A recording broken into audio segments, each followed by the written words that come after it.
So we had something pretty interesting and exciting happen here. The other day, I went in to clean out the Mojave rattlesnake cage. Someone pooped in there, and one of the poops looked a little odd. So I looked closer, and it was actually a pile of newborn baby Mojave rattlesnakes. So obviously, when we're breeding something, I usually know if something's gravid or not. I at least see it mating, or later on it is carrying enough weight. But I think in this case, the female is pretty big, and there are not a whole lot of babies.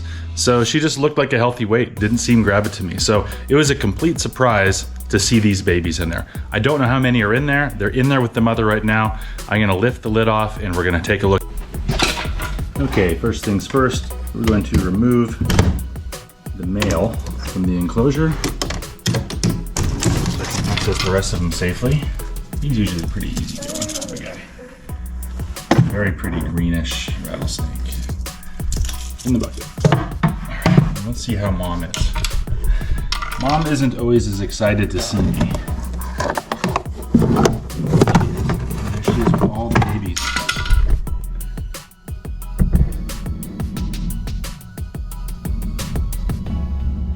Look at all of those little guys. They need to shed their skin before they're ready to go out on their own.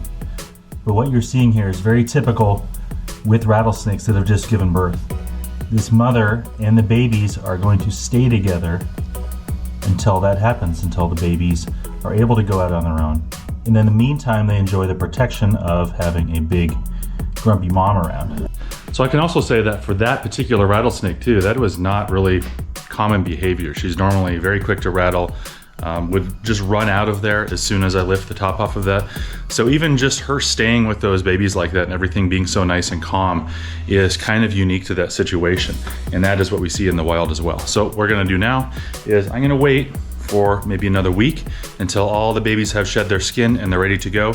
And then I'm gonna pull them all out and count them and photograph them so that they can start getting ready to go to their new homes. So what's gonna happen to these little guys, because they're born in captivity and because both of the parents come from different places that don't exist anymore. One of them is Vistancia and the other one is now part of Buckeye. There's really nowhere that we can release them to do it ethically.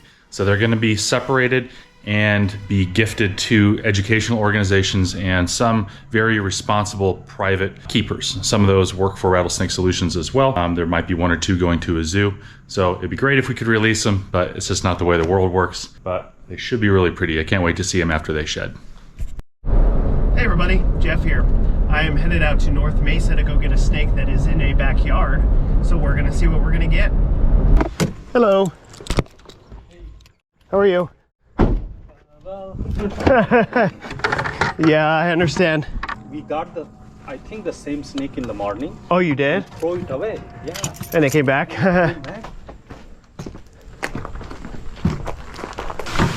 And it's not moving, so that's kind of it. Is he just kind of hanging out?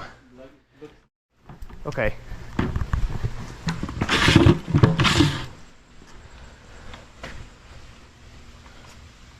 Oh, okay, yeah.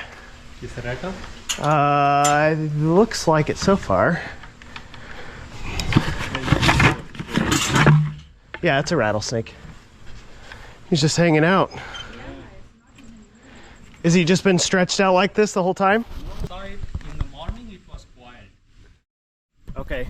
And we throw them out and it came back again, the same spot. Oh yeah.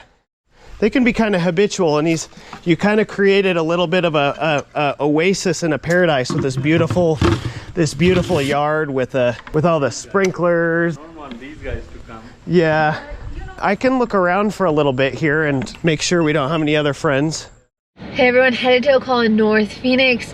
Lady has a rattlesnake in her backyard. I guess it's just cruising around, but she's following it for me. I actually just got here. I'm about to type in the gate code. And okay, that wasn't it. I gotta look at my phone. All right, let's go get this thing.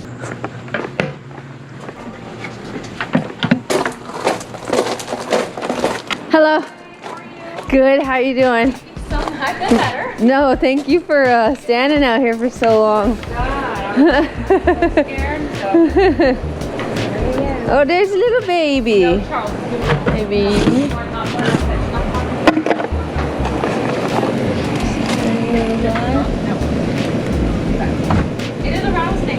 is a rattlesnake. Yeah, newborn. So let me make sure nobody else. Yeah. Little baby. Oh my god. Oops, sorry, you take a picture. No one's gonna believe me. Where was he? He was actually, so I walked out that door. Yeah. The dog potty, walked back, and he was blocking my door. Oh shoot. And so I don't know how I didn't see him. I looked. Well, at the he's camera. tiny. Yeah, he I don't know blends how I in. didn't see him. I have no idea if he was there when I walked out, and I just stepped over him. Yeah, thank goodness you did. From Jack Clark, are rattlesnakes aggressive? Nope, rattlesnakes are not aggressive. They are defensive. That's much more accurate. I know that sounds like it might be some kind of semantic difference, but those words mean entirely different things. An animal that's aggressive is one that comes at you for some reason. So if you're a snake, yeah, you're very aggressive towards a mouse or a bird. But to a person, what that snake is trying to do, whether it be rattling or striking or hiding, those are all the same things designed to try to prevent its own death.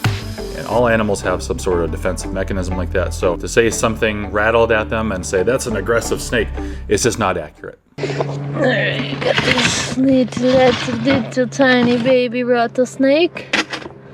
So this is this year's little baby. Looks like it already got a meal and stuff. It's doing pretty good. Good job, little baby. But you can't be in the neighborhood. I'm sorry, I know. There you go. Back into the desert you go. You'll do just fine. Gorgeous. Look at that little rattle. See you later, little one. Alright, little baby rattlesnake. Didn't find any brothers and sisters. That's a very new community. It's not even on Google Maps yet.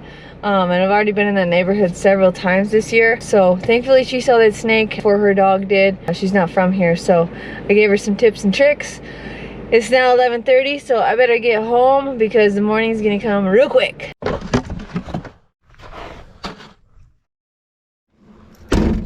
Alrighty then, well, off to what you all know is my favorite part. Walking in the middle of the desert, in the middle of the night, to go release a diamondback. So as I meander around in the desert looking for a good place to release this diamondback, I got a question for you all. And you'll have to leave your answer in the comments. Kind of want to see where everybody's at with it. How long does it take for an agent of Rattlesnake Solutions to run a snake call total? So what that includes is getting the phone call, getting the customer information, driving out to the customer, going out, picking up the snake, finding a place to release it, driving to the place to release it, releasing the snake, hiking back to the car, and getting home. How long do you all think that it takes? Sometimes the perception from customers is very skewed because all their experiences, all they see personally, is they see a snake and they make a phone call. We show up, we put a snake in a bucket, and we drive off, which is only a tip of the iceberg as far as our operations go. Anyway, I want to see what you guys think. All right, so finally I found a nice deep hole associated with a line of brush, associated with dead swallow, rock pile, and everything like that. So I think I found our money spot. Oh, that is a beautiful one. Wow. It's very, like it's got a lot of pink on it. Wow, that's beautiful.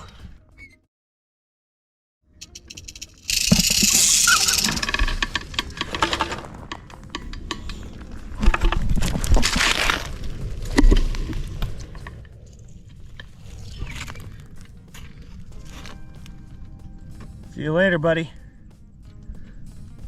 All right, well, that was another successful relocation of a diamondback. Real easy, straightforward. That person had a big yard. I had to check it for a while. But for those of you who are curious as to how long an average rattlesnake removal takes, we will upload the answer in a couple days on one of our shorts. So you're gonna have to subscribe to see what the answer is. Anyway, thanks for watching. Have a good night.